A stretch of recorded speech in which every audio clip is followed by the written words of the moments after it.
Nigeria operates Africa's largest academic base, with 318 ranked universities.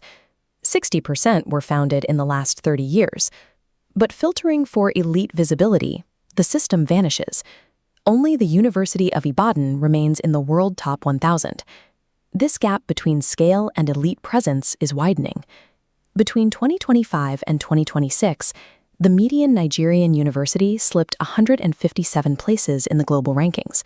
That is the steepest relative decline among its continental peers, leaving Nigeria with less elite density than smaller systems like Egypt or South Africa. Absolute institutional volume has failed to translate into top-tier global standing. We need to diagnose the specific mechanics behind this systemic rank slippage. While a 157-place drop appears catastrophic, it is primarily a result of how Nigeria's institutional distribution interacts with an expanding global field. We are going to map the structural anatomy of Nigeria's higher education system to find the real culprit.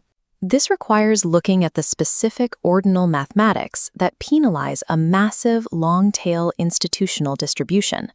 We will also identify the exact academic disciplines where Nigeria is already building a defensible global frontier.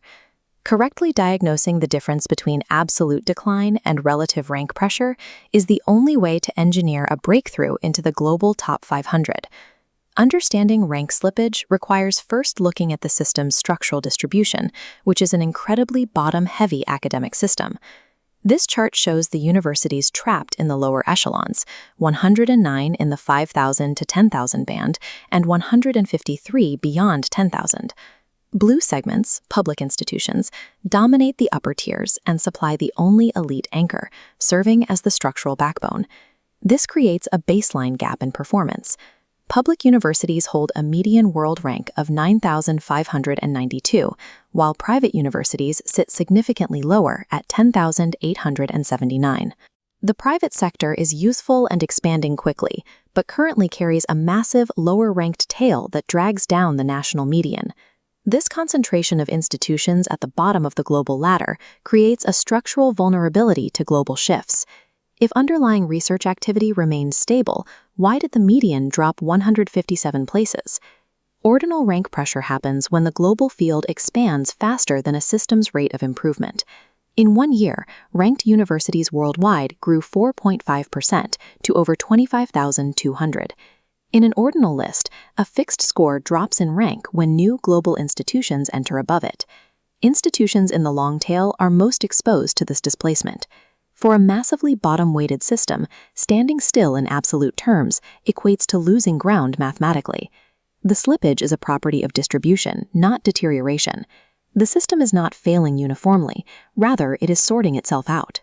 Several universities inside the top 2,000 are actively beating the mathematical drag.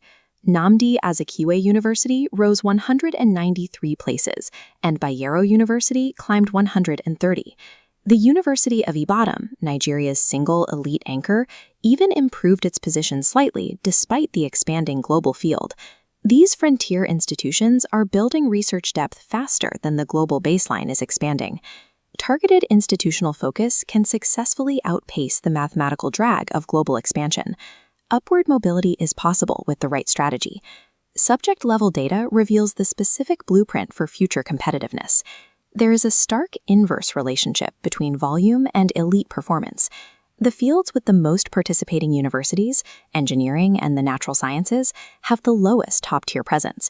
Despite the most institutions competing, STEM fields yield Nigeria's weakest peaks, reaching only 1,128 and 1,453, a scientific base a mile wide and an inch deep. Conversely, in architecture and medical sciences, leading universities graze the global elite. Competing everywhere simultaneously dilutes national resources. Historical anchors concentrate strength to create a defensible global frontier.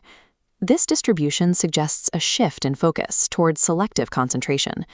Nigeria has already secured the largest institutional footprint in Africa. The competitive challenge today is no longer about adding volume. The objective now is elite conversion, dedicating the resources necessary to lift a top tier of flagship universities into the global top 500. Protecting highly ranked niche fields can anchor national prestige while the rest of the system matures.